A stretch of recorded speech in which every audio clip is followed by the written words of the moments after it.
네, 안녕하세요. 직업상담사 자격증 과정. 오늘은 노동시장론을 가지고 여러분과 함께 공부해 보도록 하겠습니다. 자, 노동시장론은요, 노동시장의 이해, 임금, 실업, 노사관계 이론까지 다루고 있습니다. 노동시장의 이해에서는요, 노동 수요와 노동 공급을 이해하셔야 되고요.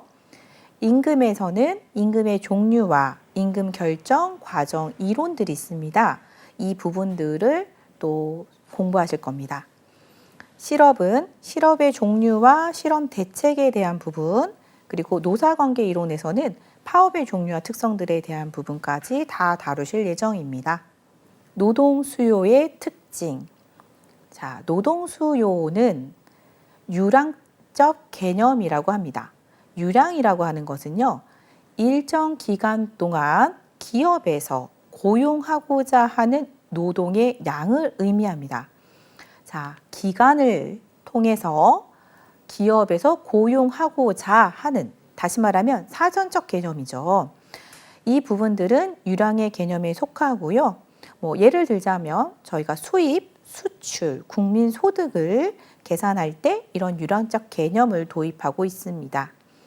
자, 저량은요, 일정 시점에 현재 상태를 파악하죠. 경제활동 인구, 외환 보유고, 통장 잔고는 딱 그 시점에서 얼마만큼 있는지를 확인하고 있습니다. 자, 유량과 저량의 차이는 이렇게 다른데 노동 수요는 유량적 개념을 사용하고 있다라고 하는 거고요. 그리고 노동 수요는 파생 수요 또는 유발 수요라고 합니다. 소비자가 물건을 소비해야 물건을 만들 수가 있겠죠. 자, 물건을 만들기 위해서 기업은 노동자를 고용하여 물건을 만들게 됩니다. 이렇게 노동 수요는 소비자들의 상품에 대한 수요에 의해서 파생된다. 그래서 파생 수요 또는 유발된다. 그래서 유발 수요라고 합니다. 자, 또한 결합 수요라는 말도 써요. 결합 수요는요, 노동 수요가 노동 그 자체의 독립적인 수요만으로 이루어지는 것이 아니라 생산 설비, 기계, 시설 등 다른 투입물의 수요와 동시에 결합되어 이루어집니다. 무슨 말이냐면 우리가 물건을 하나 만들기 위해서는 재료라고 하는 원료와 그 다음에 노동자의 노동, 그리고 자본에 의한 설비, 이 세 가지가 합쳐져서 물건을 생산할 수 있습니다. 이런 부분에 있어서 노동자의 노동 수요뿐만 아니라 생산 설비와 같은 자본재에 의한 투입물에 영향을 받을 수 있다라고 하는 측면에서 결합 수요다라고 이야기를 합니다. 자, 두 번째, 노동 수요의 결정 요인. 노동 수요는요, 임금의 영향을 받습니다. 당연한 말이죠. 임금이 싸지면 기업에서는 많은 근로자를 채용할 수 있습니다. 반면에 임금이 높아지면 기업의 입장에서는 노동자를 고용하는 것에 대한 부담이 생길 수 있다. 두 번째, 상품이나 서비스의 수요입니다. 자, 기업에서 물건을 팔아서 이익을 냅니다. 그런데 물건이 많이 팔려요. 그렇게 되면 기업은 노동자를 더 많이 채용할 가능성이 높겠죠. 유발 수요이기 때문에 그렇습니다. 세 번째, 다른 생산 요소의 가격 변화에 영향을 받기도 합니다. 자, 예를 들면 자본 가격이 상승하였다라고 써 있죠. 자, 기계 설비가 비싸지죠. 기계 설비가 비싸지면 차라리 노동자를 한 명 더 채용하겠다라는 생각을 하게 됩니다. 자, 반면에 요즘에는 임금이 많이 올라가서요, 동네 식당에서도 로봇이 서빙을 합니다. 로봇의 비용이 인건비보다 싸다는 거죠. 그리고 로봇은 주유수당을 줄 필요도 없고, 또한 로봇은 절대 사업주를 고소하지 않습니다. 이런 부분들 때문에 다른 생산 요소의 가격 변화에 영향을 받는다라고 하는 겁니다. 자, 네 번째, 노동 생산성의 변화입니다. 노동 생산성이 높아진다. 다시 말하면 일당 100을 한다. 이렇게 되면 노동량은 당연히 감소할 것 같아요. 자, 생산 기술의 진보. 생산 기술의 진보는요, 노동의 수요를 감소시킬 수도 있고 증가시킬 수도 있습니다. 이건 방향이 다르게 갑니다. 자, 예를 들어 생산 기술이 진보해서 로봇이 아까 얘기한 것처럼 식당에서 종업원을 쓰지 않고 로봇으로 대처하게 된다면 이 부분에 있어서 노동 수요는 감소할 수 있습니다. 그런데 이렇게 해서 가게에 식당 비용이 줄어들었다. 예, 대표적으로 어떤 전자제품이 이러한 생산기술의 진보에 따라서 원가 자체가 싸지게 되면서 가격이 엄청나게 싸졌다. 그래서 과거에는 집 한 채 가격의 TV가 지금은 단돈 10만 원이면 사죠. 이렇게 싸지면 집집마다 TV를 놓겠죠.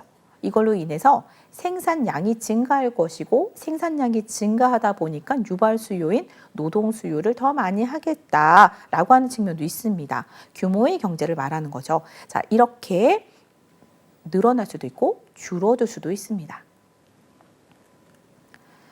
노동 수요 곡선의 변화. 노동 수요의 변화, 중요한 부분이죠. 자, 노동 수요의 결정 요인 중에 임금을 제외한 요인들의 변화를 노동 수요의 변화라고 합니다. 자, 이 노동 수요의 변화는요, 노동 수요 곡선 자체를 이동시킵니다. 여기 써 있죠. 노동 수요 곡선 자체 이동 쉬프트. 자, 그래서 여기 보시면 우하향하는 그래프가 보이실 겁니다. X축은요, 노동량이고요. Y축은 임금률인데요. 이 임금률에서 노동량을 가지고 우하향하는 그래프가 노동 수요 곡선입니다. 가격이 낮다면 노동 고용하고자 하는 수준은 높고요. 반대로 임금률이 높아지면 노동 고용량은 낮아지게 되겠죠. 그러다 보니까 우하향하는 그래프가 그려지는데요. 여기서 그래프가 A에서 A-로 아예 그래프 자체가 이동을 하죠. 이게 쉬프트입니다. 이게 노동 수요의 변화를 뜻한다. 중요한 부분이에요. 자, 여러분들이 구별하셔야 되는 게 노동 수요량의 변화인지 노동 수요의 변화인지 이 차이를 구별하셔야 됩니다. 자, 곡선 자체가 변하는 노동 수요의 변화는요. 원인이 뭘까요? 최저 생산물의 가격 변화에 따라서 노동 수요가 변할 수 있습니다. 자, 예를 들면 상품인 라면의 가격이 상승하게 되죠. 그러면 라면을 많이 만들어야 되겠죠? 많이 만들고자 한다면 유발 수요인 근로자를 많이 채용하게 됩니다. 그로 인해서 노동 수요가 오른쪽으로 A-로 이동하게 됩니다. 그렇게 되면 노동에 대한 고용량은 증가하겠다. 두 번째, 기술의 변화, 노동 생산성의 변화. 자, 앞서 말씀드린 대로 일당 100을 합니다. 또는 기술이 진보해서 규모의 경제가 일어났습니다. 이렇게 된다면 규모의 경제는 또 오른쪽으로 이동시키는 원인이 될 수도 있고요. 노동 이외의 다른 생산 요소의 가격 변화. 자, 예를 들면 자본으로 표현될 수 있는 기계의 가격이 변화했어요.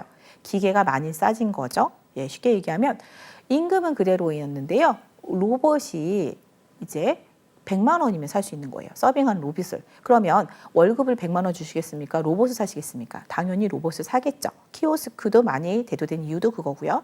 자, 그렇게 되다 보면은 노동 수요는 줄어들겠죠. 왼쪽으로 이동할 수 있습니다.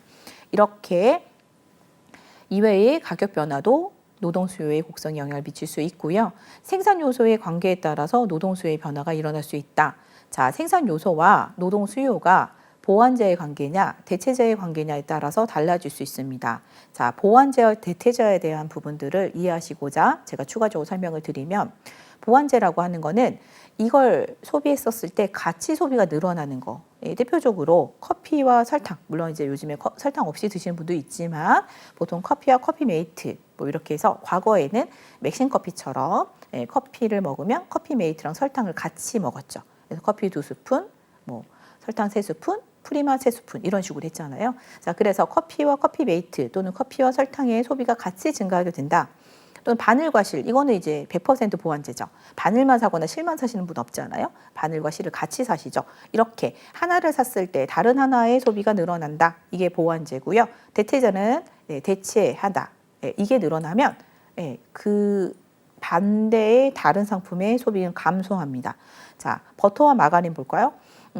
마가린은 식물성 버터죠. 그리고 버터는 동물성입니다. 그래서 버터가 비싸죠. 훨씬 맛있습니다. 그래서 버터의 소비가 늘어나면 대체제인 마가린의 소비는 줄어듭니다. 소고기와 돼지고기도 마찬가지죠. 고기라고 하는 거에서는 동일하기 때문에 소고기를 먹으면서 돼지고기를 같이 먹는 사람 없죠. 소고기를 먹으면 돼지고기의 소비는 줄어드는 겁니다. 이걸 대체제라고 표현하는데요. 자, 이렇게 생산 요소의 관계가 보완제인 경우에는 같이 늘어날 수 있고요. 반대로 대체제인 경우에는 줄어들 수 있다라고 하는 겁니다. 노동과 자본이 보완제가 되는 경우, 예를 들면 노동자가 그 자본인 설비, 기계 설비를 사용해야 되는 경우 한 사람당 미싱을 하나씩 잡아야 되는 경우라면 그런 경우에는 자본 가격이 하락했을 때 당연히 설비를 더 많이 늘릴 것이고 그러면서 그 설비를 사용해야 되는 노동자의 수요도 증가하게 됩니다.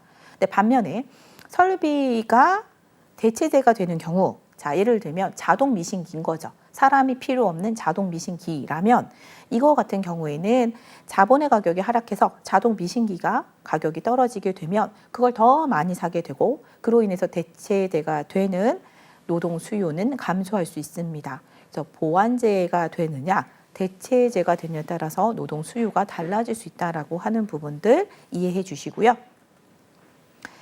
자, 이제는 곡선상의 이동을 뜻하는 노동 수요량의 변화입니다. 수요의 변화와 수요량의 변화 구별하시라고 말씀드렸어요. 자, 수요량의 변화는 노동 곡선 상의 이동입니다. 이거는 임금의 변화에 영향을 받습니다. 그래서 독립변이 되는 거는 임금이라고 하는 거죠. 자, 임금은 가격을 뜻합니다. 그래서 임금이 낮아지면, 그래서 W5에 있었던 임금이 W1까지 낮아지면 고용량은 L5에서 L1까지 늘어납니다. 반면에 L1까지 늘어났던 고용량이 임금이 다시 W5로 올라가게 되면 B점에서 A점으로 줄어들죠.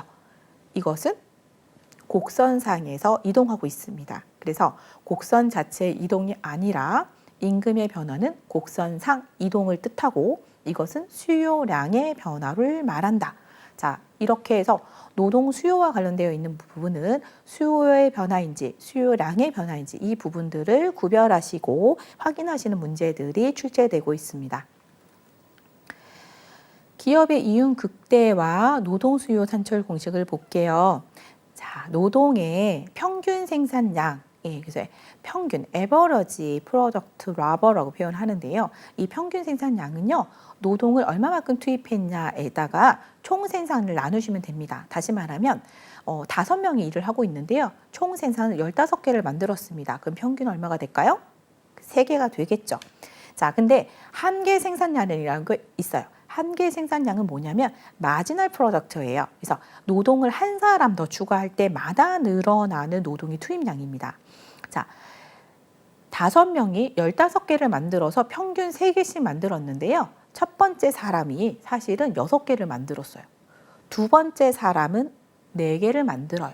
세 번째 사람은 2개를 만들어요. 이런 식으로 한 사람이 추가될 때마다 만드는 개수가 달라집니다. 어떻게 달라지냐면 점점점 떨어진다는 거죠. 자, 이것을 평균을 내는 거랑 한계 생산량으로 보는 거랑 좀 다르겠죠. 자, 이렇게 보면 한계 생산량, 한계 생산물의 체감의 법칙이라고 하는 게 적용이 되고요. 한계 생산물 체감의 법칙은요, 노동의 투입이 증가함에 따라서 한계 생산물이 체감하는 현상이 일어납니다. 그래서 수요 곡선이 왜 우하향했느냐? 한계 생산물 체감의 법칙이 적용되었기 때문입니다. 노동의 한계 생산물을 저희가 가치로 환산하기가 어려워요. 그래서 이걸 돈으로 환산을 하게 되고요. 이 돈으로 환산하는 것을 한계 생산물 가치라고 합니다. 그래서 MPL이라고 하는 한계 생산량에다가 그리고 밸류를 곱합니다. 밸류는 이걸 시장에 내다 팔았을 때 그 물건을 가격으로 환산했을 때이고요. 이걸 고려해서 임금을 결정하게 된다라고 하는 부분들까지 말씀드릴 수 있고요. 5번째, 장기 노동 수요 곡선. 자, 장기와 단기의 개념을 좀 이해하셔야 되는데요. 단기는 짧은 거고 장기는 길다. 이건 아실 겁니다.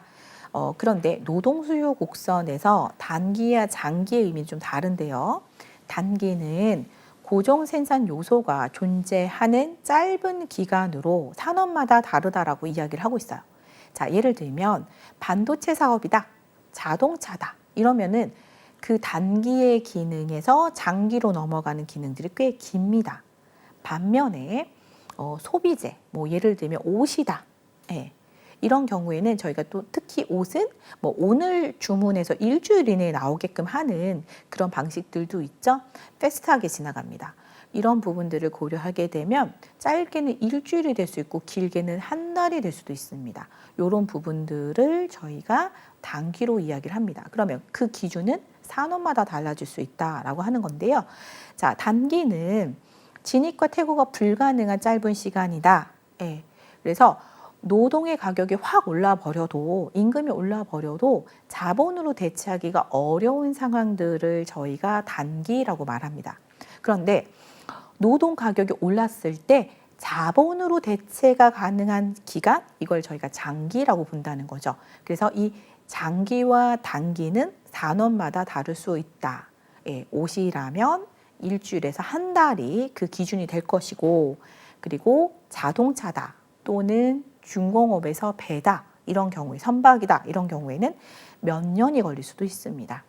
다섯 번째, 장기 노동 수요 곡선을 설명드리도록 하겠습니다. 여기서 이제 장기와 단기라는 개념들이 있는데요. 장기와 단기의 차이는 우리가 생각하는 일반적인 기준을 적용하는 게 아니고 산업마다 다릅니다. 그래서 단기는 고정 생산 요소가 존재하는 짧은 기간으로 산업마다 다르다라고 표현되어 있고요. 실제로 저희가 선박이라든지 자동차 또는 뭐 반도체 이러한 부분들에 있어서 단기, 장기의 그 기준이 되는 기간은 몇 년이 소요될 수 있습니다. 그래서 3년에서 5년 정도를 보고 있고요. 반면에 저희가 소비재라고 표현하고 있는 뭐 옷이다, 예, 또는 식료품이다라고 한다면 이게 바로 오더가 내려졌을 때 그 오더에 의해서 바꿀 수 있는 상황들, 이러한 부분들을 고려한다면 옷 같은 경우에는 뭐 일주일 만에도 옷이 나오죠. 또는 길어야 한 달 정도로 소요를 하고 있습니다. 이렇게 단기와 장기의 산업의 특성에 따라서 다르게 볼 수 있는 기준이 적용된다라고 하는 거 확인해 주시고요. 자, 단기는 진입, 퇴거가 불가능한 짧은 기간으로 수학 체감의 법칙이 존재합니다. 그래서 단기 기간 동안은 노동의 비용이 올랐다, 급격하게 올랐다라고 하더라도요, 자본재로 바꾸기가 어렵습니다. 그래서 진입이 어렵다, 그리고 퇴거가 어렵다, 이런 걸 저희가 단기라고 이야기를 하고요. 그러다 보니 노동 수요는 비탄력적으로 움직이게 됩니다. 바꿀 수가 없으니까요. 대체가 어렵기 때문에 그렇습니다. 반면에 장기는 모든 노동 생산 요소가 가변적입니다. 그래서 진입과 퇴거가 가능하고요. 규모에 의한 수익이 발생할 수도 있다라고 하는 측면이 있죠. 자, 장기는 노동 수요가 탄력적으로 반응을 할 수 있다. 왜냐하면 진입과 퇴거가 가능하기 때문에 그렇습니다. 자, 예를 들면 노동 가격이 엄청 올랐습니다. 그런데 자본재가 투입될 수 있는, 다시 말하면 진입이 가능한 시기이기 때문에 이 부분들에 대해서 대체가 가능하다라고 하는 측면에 있어서 훨씬 더 노동 수요는 탄력적이다, 이렇게 이해하시면 되고요. 그래서 정리된 바와 같이 장기 노동 수요 곡선은 단기 노동 수요 곡선보다 탄력적이다라는 부분들을 이해해 주시면 되겠습니다. 자, 6번 보실게요. 노동 수요의 임금 탄력성. 저희가 이것은 통상적으로 노동 수요 탄력성이라고 말을 많이 하죠. 이 부분들은 노동 수요가 임금에 대해서 얼마나 탄력적이냐라고 하는 부분들을 보여줍니다. 임금의 1%가 증가하였을 경우에 고용의 변화율이 얼마나 나타나느냐, 이것을 봐도 노동 수요 임금 탄력성 또는 노동 수요 탄력성이라고 합니다. 자, 공식을 보실까요? 임금의 변화율 분의 노동 수요량의 변화율을 가지고 확인할 수 있습니다. 자, 1,000원을 했던 임금이 1,100원으로 올랐습니다. 임금이 10% 올랐죠. 근데 노동 수요가, 자, 임금이 오르면 노동 수요는 감소하죠. 예, 우하향하는 그래프이기 때문에 그렇습니다. 자, 근데 노동 수요가요, 1,000원이 올라서 10%가 올랐는데요. 노동 수요가 20% 감소를 해요. 자, 그런 경우에는 10분의 20이 되니까 2가 되겠죠. 그러면 이 부분이 매우 탄력적이었다라고 말을 합니다. 일반적으로 임금이 상승하며 노동에 대한 수요가 감소하므로 노동 수요의 임금 탄력성은 반대의 상관관계를 가지게 되죠. 임금이 오르면 노동 수요는 감소한다라고 말씀드렸어요. 노동 수요의 임금 탄력성은요, 절대적인 값을 가집니다. 그래서 절대값이고요. 그래서 저희가 플러스 마이너스의 기호를 사용하지 않습니다. 단지 증가분, 변화율만 확인하고 있고요. 절대값이 클수록 임금 변화에 대한 고용 변화의 정도가 크다라고 이야기하고 있어요. 자, 앞서 말씀드린 보기처럼 1보다 큰 상황이다 라고 하면 임금이 10%만 올라도 20%를 자른다, 고용을 하지 않는다라고 하는 거잖아요. 그런 경우에는 노동 수요는 탄력적이다라고 본다는 거죠. 반면에 임금이 10% 올랐습니다. 그런데 수요량의 변화, 이분은 5명밖에 변하지 않았다. 5%밖에 변하지 않았다. 100명을 기준으로 했었을 때 그러면 10분의 5가 되면 0.5가 되겠죠. 0.5는 1보다 작습니다. 그런 경우에는 비탄력적이다. 노동 수요가 비탄력적이므로 임금이 올라도 많은 사람을 해고하거나 고용을 줄이지 않는다라고 하는 측면인 거죠. 탄력성의 값이 무한대면 완전 탄력적이라고 합니다. 무한대수라고 표기를 하고요. 노동 수요 곡선의 형태는 수평이 됩니다. 반면에 탄력성이 0이 되면 완전 비탄력적입니다. 그래서 임금이 1,000만 원, 2,000만 원, 3,000만 원, 1억을 해도 그 사람을 그대로 고용하겠다라고 하는 취지인 거죠. 이런 경우에는 노동 수요 곡선의 형태는 수직이 되죠. 자, 지금 보신 그래프와 같습니다. 지금 보시면 수평인 그래프, 임금이 수평인 그래프, 그 다음에 단위 탄력적이라고 하는 부분에 있어서 1보다 큰 경우에는 노동 수요 곡선이 약간 완만하게 그려지고요. 1과 같으면 45도 각도의 그래프가 그려집니다. 그리고 1보다 큰 경우에는 1보다 작은 경우에는 수직보다 좀 더 기울어진 그래프가 보이고요. 0이다라고 하면 완전 비탄력적인 그래프가 그려집니다. 그래서 0인 경우는 임금이 얼마든 10명을 고용하기로 했으면 10명을 무조건 고용한다. 임금과 관계없이. 이러한 그래프겠고요. 무한대 그래프에서는요. 임금의 고용량이 달라질 수 있다라고 하는 부분들을 이야기하겠죠. 자, 이것이 바로 임금 탄력성입니다. 노동 수요의 임금 탄력성의 결정 요인을 힉스 마샬 법칙으로 설명할 수 있는데요. 노동 수요의 임금 탄력성은요, 생산물, 상품이라고 이야기할 수 있는데요. 상품의 수요 탄력성에 의해서 영향을 받습니다. 자, 상품을 우리가 수요하죠. 노동자가 수요를 하게 되죠. 노동자가 생산한 상품을 소비자가 수요하는데 소비자는 결국 노동자가 됩니다. 근데 이 상품을 수요하는데 예를 들면 이게 사치제인 거예요. 그래서 가격이 1,000원만 올라도 사람들이 그 물건을 다 소비하지 않아요. 그냥 소비가 뚝 끊어집니다. 예를 들면 뭐 쓸데없이 우리가 과외로 사는 옷들을 얘기하는 거예요. 요즘에 조금 살기가 빡빡해진 상황에서 이 옷은 굳이 필요가 없어요. 그냥 패션을 위해서 우리가 사용하고 있는 겁니다. 자, 그런데 이게 가격이 올라버렸어요. 그러면 사람들은 그 물건을 사지 않겠죠. 상품에 대한 수요가 탄력적이라는 뜻이죠. 그렇게 되면 가격에 민감하게 반응하게 된다는 거예요. 그렇게 되면 노동의 수요 또한 탄력적이죠. 물건을 만들어지 않기 때문에 기업의 입장에서는 근로자를 고용하지 않게 됩니다. 두 번째, 총 생산비에 대한 노동 비용의 비중. 자, 제가 물건을 만들 때는요, 노동과 자본과 원료가 들어간다라고 말씀드렸죠.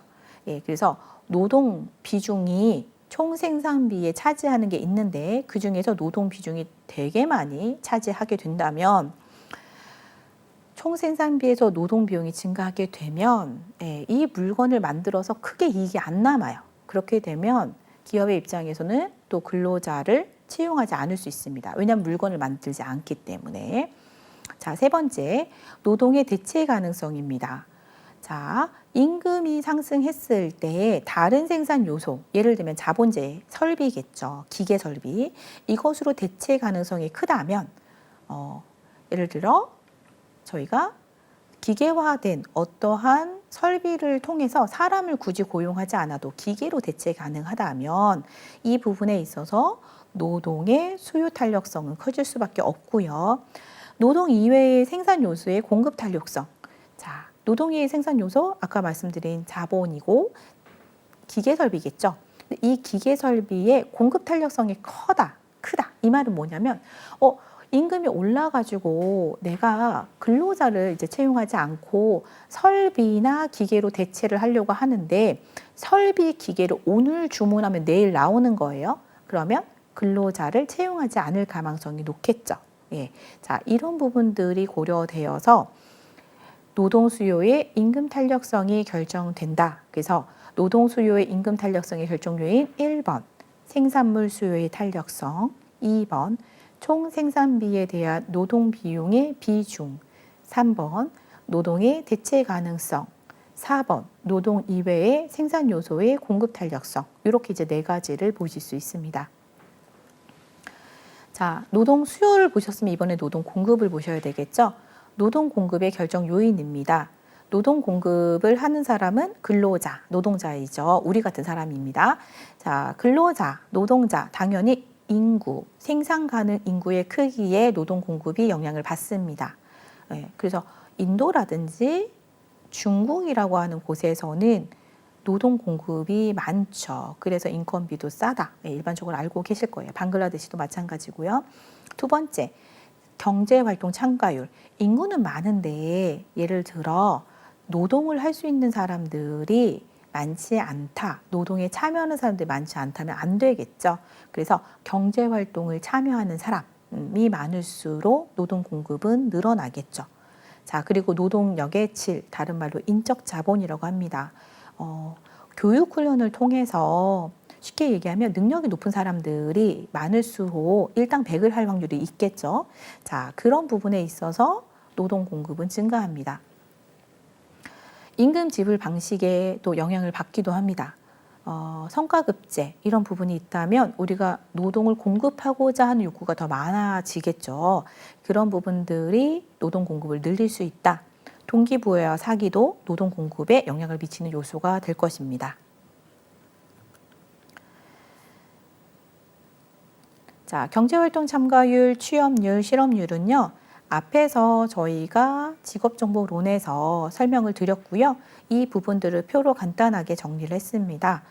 그 15세 이상 인구를 생산 가능 인구라고 말씀드릴 수 있고 경제활동 인구와 비경제활동 인구로 나뉘고요. 이 경제활동 인구를 우리가 쉽게 이해하시려면 취업자와 실업자로 이해하시면 됩니다. 이 부분들을 토대로 해서 계산하는 계산식들이 나오고요. 자, 비경제활동 인구는 저희가 지난 학습을 한 번 더 회상해 보시면 누가 있을까요? 예, 맞습니다. 구직 단념자가 대표적이었고요. 그 외에는 학생이 있었습니다. 예, 그리고 주부가 있었죠. 이런 사람들은 비경제활동 인구로 계산하고 있습니다. 자, 시험에서는 취업률과 실업률 그리고 고용률을 계산하는 문제가 많이 나오고요. 고용률은 경제활동 인구만 가지고 취업자를 계산한 것이 취업자를 과대 계산하는 문제로 나타났기 때문에 이 현재의 현실을 반영하기 위한 부분에 있어서 고용률이라고 하는 지표를 만들었다. 그래서 고용률은 분모가 생산 가능 인구로 제시되어 있어서 취업률의 경제활동 인구가 아니라 생산 가능 인구분의 취업자 곱하기 100으로 계산하여 실제적인 취업 인원들을 파악하고자 하는 의지를 보여준 지표다라고 말씀드렸죠. 그래서 고용률에 대한 계산 방법도 꼭 숙지 부탁드리겠습니다. 자, 10번 노동 공급 임금 탄력성입니다. 자, 노동을 수요할 때 임금 탄력성을 보셨죠? 노동 공급에 대한 임금 탄력성도 내용은 같습니다. 자, 그래서 같은 부분들에 대한 내용들은 제가 스킵을 하지만 중요한 포인트만 잡고 넘어갈게요. 자, 노동 공급의 임금 탄력성은 말 그대로 이 노동 공급이 임금의 변화에 영향을 받는다라고 하는 거죠. 앞에서 노동 수요 임금 탄력성에서는 임금이 10% 올랐을 때 노동 수요가 얼마나 감소했느냐를 본다면 여기는 얼마나 임금이 올랐을 때 얼마나 노동 공급이 늘었는지를 보겠죠. 그 차이가 있고요. 이 노동 공급은 우상향하는 그래프로 그려집니다. 그래서 그 그래프가 또 탄력성이 0이냐, 무한대냐, 1보다 크냐, 작냐에 따라서 달라질 수 있습니다. 이 부분의 원리는 노동 수요 탄력성과 똑같습니다. 그래서 탄력성의 값이 무한대면 노동 공급 곱소는 수평이 되실 거고요. 임금의 변화에도 매우 민감하게 이제 반응하게 되는 상황들이 발생하고요.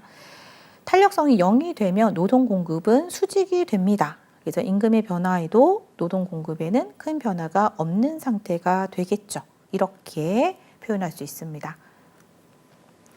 자, 노동 공급의 임금 탄력성의 결정 요인 보시면 인구수, 인구가 많을수록 노동 공급은 많아질 수 있고 그러면 저숙련 근로자인 경우에 특히나 근로를 하고자 하는 사람들이 많게 된다면 임금은 떨어질 수밖에 없는 상황들이 발생하게 됩니다. 노동조합의 결성과 교섭력의 정도에 따라서 노동 공급의 임금 탄력성은 달라집니다. 노동조합은 소위 얘기해서 저희가 많이 보셨을 겁니다. 노조라고 표현을 하는데 이 노조의 결속력이 강할수록 귀족 노조라는 말도 있었죠. 그렇게 교섭력이 강할수록 비탄력적으로 반응할 수 있습니다. 자, 그리고 여성 취업 기회의 창출 가능성의 여부, 여성 취업 기회가 늘어나면 노동 공급은 늘어나겠죠. 이것들이 탄력성에 영향을 미치고요. 파트타임 역시 마찬가지입니다. 그리고 노동 이동이 용이하다. 쉽게 얘기하면 이주가 쉽다.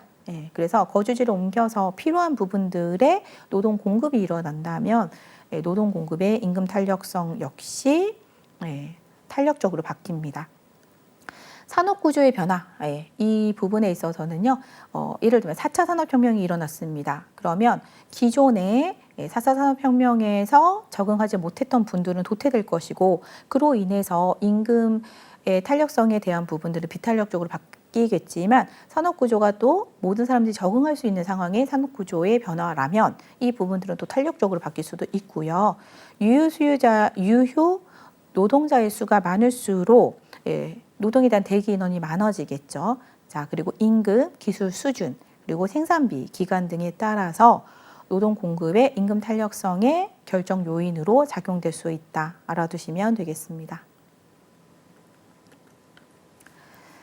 자, 저희가 노동을 공급하는 입장에 근로자 입장에서는요, 노동자 입장에서는요, 대체 효과와 소득 효과가 존재하게 됩니다. 대체 효과라고 하는 건 뭐냐면 임금의 상승으로 여가에 활용되는 시간이 상대적으로 비싸지게 되면서 노동자가 여가 시간을 줄이는 동시에 노동 시간을 늘리는 것을 말합니다. 그리고 소득 효과는 임금 상승으로 실질 소득이 증가하여 노동자가 노동 시간을 줄이는 동시에 여가 시간과 소비재 구입을 늘리는 것을 말합니다. 자, 대체 효과는 소위 얘기해서 임금이 올라가면 노동 시간을 늘리는 것이고요. 소득 효과는 임금이 올라가면 여가를 더 즐긴다. 이렇게 정리하시면 쉽습니다. 네, 13. 노동 공급 곡선의 후방 굴절입니다. 앞서 설명드린 대로 노동 공급 곡선은 대체 효과와 소득 효과가 일어납니다. 자, 개별 노동 공급자의 노동 공급 곡선을 보면 앞에서 보신 그래프처럼 그래프가 이렇게 휘어지는데요. 처음에는 저희가 노동 공급 곡선에서 일반적으로 말하는 것처럼 우상향합니다. 우상향하는 그래프로 그려지다가 W1쯤 되면 우하향하는 그래프로 바뀝니다. 다시 말하면 뒤로 꺾인다라고 하는 거죠. 그래서 굴절되는 모습을 보이는데요. 이것을 바로 후방 굴절 곡선이라고 말씀드릴 수 있어요. 자, 그럼 이거는 무엇이냐면 임금이 상승을 하게 되면 보편적으로는 대체 효과가 일어나서 우리가 노동을 더 많이 투입하게 됩니다. 예. 그런데 W1 정도가 되면 이건 사람마다 다를 겁니다. 어떤 분은 월 1,000만 원이 될 수도 있고 어떤 분은 월 500이 될 수도 있고 월 700이 될 수도 있고 이건 개별의 어떤 가치관에 따라 다르는데요. 그 수준에 W1 정도에 머물게 되면 그 다음부터는 돈을 많이 줘도 일하는 게 아니라 시간에 일을 하는 게 아니라 나 여행 가고 싶어. 나 가족들과 쉬고 싶어. 좀 더 취미 생활을 즐기고 싶어 라고 말씀하신다는 거죠. 그래서 이것이 우하향하는 그래프로 표현됩니다. 자, 이렇게 되면 임금이 상승하는 부분에 있어서 나타나는 거랑 또 굴절하는 모습에 나타나는 것이 여가에 대한 선호도가 달라졌다라고 볼 수 있는데요. 후방 굴절 노동 공급 곡선은 여가가 정산제인 경우에 나타납니다. 그래서 뒤로 백한 이 곡선에서는 여가가 정상제의 기능을 했다. 자, 정상제라는 말은 뭐냐면 내가 선호한다, 좋아한다 이런 뜻이에요. 그래서 여가를 근로, 노동보다 선호했다라고 해서 후방 굴절의 모습이 나타났다라고 이해하시면 되고요. 자, 그래프에 보시면 아래쪽은 대체 효과가 소득 효과보다 컸기 때문에 임금이 상승할수록 노동 공급을 늘리는 곡선으로 나타났습니다. 14. 기혼 여성의 경제활동 참가. 자, 기혼 여성들이 육아를 하시다가 이제 경제활동을 참여하시게 되는 요건이 무엇이 있었는지 한번 보시면 육아 또는 통근 시간에 따른 경제활동 참가율의 변화가 있었다는 거죠. 예를 들면 육아를 하는 시간이 많아지거나 통근 시간이 길다면 많이 소요된다면 경제활동 참가율은 당연히 감소하게 됩니다. 다만 노동자의 개인의 입장에서 통근 비용의 증가로 인해서 감소된 소득을 보전하기 위해 동일 소득을 유지하기 위해서 노동 시간을 늘릴 수도 있습니다. 자, 두 번째, 기혼 여성의 경제활동 참가율을 높이는 요인. 자, 우리나라는 M자형 그래프를 그린다라고 합니다. M자형은 뭐냐면 우리 여자분들이 학교를 졸업하시고 취업을 하시죠. 그래서 M자형이 꼭대기에 올라가 있고요. 취업률이. 자, 그러다가 결혼 후에 출산을 함과 동시에 보통 일을 그만두시게 됩니다. 그러면 이제 M자형의 중간쯤에 위치해 있죠. 그래서 경제활동 참가율이 매우 낮아집니다. 자, 그러다가 아이들이 어느 정도 크고 그리고 아이들을 또 학원도 보내야 되고 케어가 필요 없어지는 상황들이 발생하면 다시 학원비를 벌러 나오신다는 말씀 많이 하시죠? 다시 경제활동 참가율이 높아집니다. 근데 이때 높아지는 이 상황에서 이 M자의 두 번째 위에 올라가는 상황에서 좋은 일자리보다는 좀 일용직이라든지 근로 여건이 좋지 못한 쪽으로 진입을 하는 사례들이 발생합니다. 그러다 보니까 또 빨리 떨어지게 된다는 거죠. 왜냐하면 노동을 해야 되는 좀 어렵고 힘든 일을 해야 되는 상황들이 발생하기 때문에 오랫동안 근속을 유지하기 어려워진 상황들이 발생한다는 거죠. 이런 부분들 때문에 M자형 그래프를 그리지만 선진국은 아니라는 거죠. 선진국은 영유자형 그래프가 나타난다라고 합니다. 자, 그렇다면 우리나라의 기혼 여성들 경제활동 참가율을 높이는 요인은 무엇이 있을까요? 자, 법적으로 제도적으로 여러 장치들이 필요합니다. 회사 안에서 육아시설을 증설하는 경우 엄마들이 출근을 하면서 아이를 그런 육아시설에 맡기시고 퇴근을 할 때 또 데려가는 경우가 있다면 여성들이 또 경제활동을 참여하는 데 도움이 될 거고요. 자, 임금이 상승하게 되면 내가 집에서 애를 보는 것보다 밖에 나가서 외부에서 돈을 버는 게 훨씬 낫겠다라고 생각을 한다는 거죠. 왜냐하면 기혼 여성의 경우에는 의중 임금이라고 해서 눈높이 임금이 높습니다.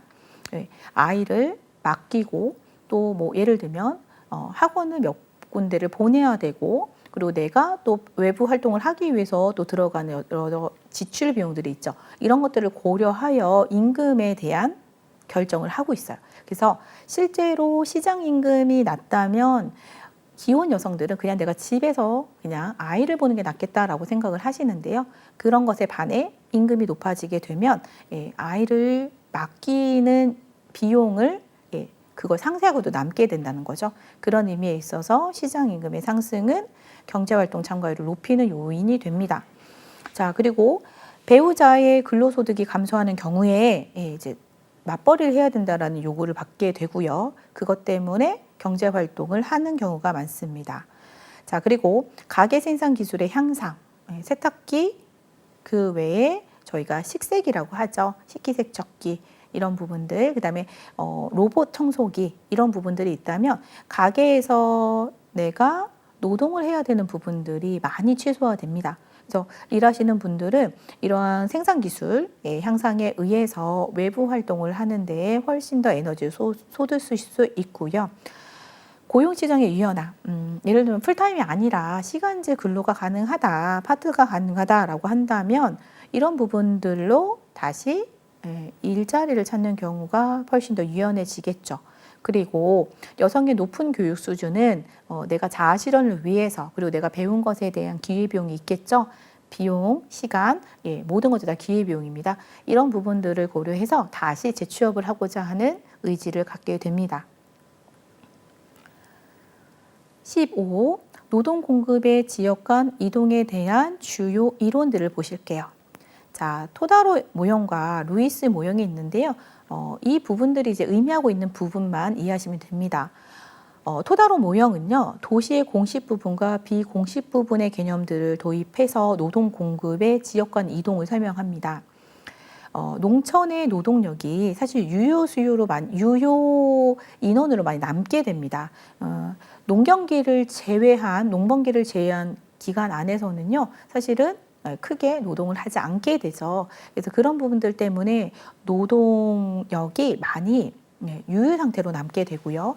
이런 부분들이 도시의 비공식 부분으로 먼저 이동을 하게 되고 도시 생활이 익숙해지면 그 뒤에 도시의 공식 부분인 취업을 하게 된다. 그래서 처음 농촌에서 도시로 오신 분들이 적응하는 기간 동안은 실업자로 대기하고 있다가 그리고 적응이 되면 그 뒤에 취업을 하여 도시에 취업하는 노동 공급자로 역할을 하게 된다라고 하는 이론이고요. 그럼 그렇게 하는 이유는 뭐냐? 농촌에서는 버는 돈이 없다는 거죠. 그에 반해서 도시로 오면 벌 수 있는 돈이 많다. 네, 이것들은 저희가 개발도상국에서도 많이 일어나고 있는 형태입니다. 자, 루이스의 모형에서는요, 농업 중심의 정통 부분의 미숙련 근로자가 도시에 무제한적으로 공급되어서 완전 탄력적, 다시 말하면 노동 공급이 수평 상태의 양태를 보이고 있다. 자, 중국이 대표적이죠. 중국 같은 경우에는 농촌에서 일을 할 수 있는 게 없습니다. 그렇죠? 그러다 보니까 도시에 다 몰려 들어가요. 도시에 몰려 들어가니 당연히 도시의 노동 공급자는 많아지고 그러다 보면 사업주의 입장에서 자본가 입장에서는 더 싼 사람들을 채용하겠다라고 하는 취지를 가지고 있고 이런 부분들이 또 노동자의 권익을 또 해치는 요인이 되기도 합니다. 자, 16. 노동시장의 균형과 최적 인적 배분. 저희가 이제 노동시장에서 그러면 어느 부분들이 노동 수요와 공급이 일치하고 임금이 가장 합리적이냐라고 하는 부분들을 고민해 보실 수 있는데요. 자, 첫 번째 보시면 노동 수요와 공급이 일치하는 점에서 균형 고용량과 균형 임금이 결정됩니다. 자, 보시면 노동 수요는 우하향하죠. 노동 공급은 우상향합니다. 거기서 만나는 점, 이 지점이 될 거고요. 이 지점에서 노동을 고용하는 균형 고용량이 결정되고요. 그리고 임금, 균형 임금이 결정된다라고 봅니다. 최적의 인적 자원 배분은 동일 노동의 동일 임금이 지원되고요. 완전 경쟁 자유 시장에서 달성 가능하다라고 보고 있습니다. 자, 이렇게 균형 임금이 결정되는 지점에서 예를 들면 노동 수요가 감소했다라고 하면 그래프는 왼쪽으로 이동하게 되겠죠. 자, 그렇게 되면 2의 균형 임금이 2-로 떨어지고요. 예, 고용량도 줄겠죠. 반면에 노동 공급이 또 늘어났다라고 하면 공급 곡선, 우상향하는 공급 곡선은 오른쪽으로 이동하게 될 것이고요. 그렇게 되면 고용량은 조금 늘어나고 반면에 임금은 낮아지는 자율적인 시장의 원리에 의해서 최적 인적 배분이 이루어진다라고 이야기를 하고 있습니다.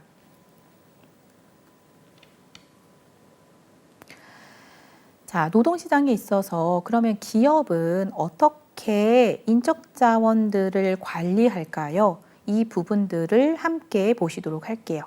자, 기업은 외부적 수량적 유연성을 가지고 인적 자원을 배분하고요. 내부적 수량적 유연성을 가지고 또 인적 관리를 하기도 합니다. 그러면 외부와 내부의 차이는 뭐냐? 자, 외부는 어떠한 해고 절차를 아주 쉽게 한다는 거죠. 물론 이제 진짜 너무 쉽게 한다는 개념보다는 조금 더 유연하게 처리한다라는 말이 맞을 것 같습니다. 자, 이렇게 하거나 또 신규 인원을 축소하거나 계약 근로라든지 재택근무의 다양한 고용 형태를 가지고 인원들을 자유롭게 제한한다라고 하는 겁니다. 자, 내부적 수량적 유연성은요, 내부 인원 안에서 이 부분들을 유연화시킨다라고 하는 측면인데요. 자, 예를 들면 지금 회사 상황이 좋지 못합니다.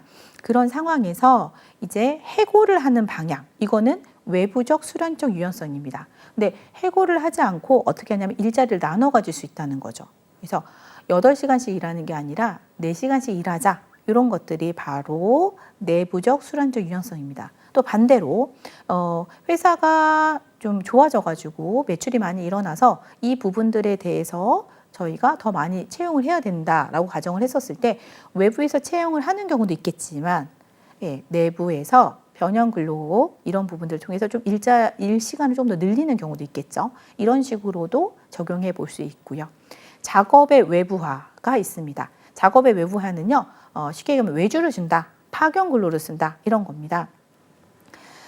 저희가 정규직을 채용하게 되면 이 부분들을 끝까지 끌고 가야 되는 부분들이 있어요. 그래서 정규직을 쉽게 회고하기도 어렵고 그리고 고정비가 계속 나가기 때문에 차라리 외부화를 한다는 거죠. 그래서 이 업무에 한해서 파견 근로자를 쓴다거나 아니면 하청을 준다거나 이런 식으로 인적 자원을 관리할 수 있고요. 기능적 유연성을 발휘할 수도 있습니다. 자, A라고 하는 업무가 지금 배정되었고 이 업무를 위해서 새로운 사람들을 채용하는 것보다 현재 근속하고 있는 사람들에게 훈련을 통해서 이 A 업무의 직무를 수행할 수 있도록 한다. 이게 기능적 유연성이고요.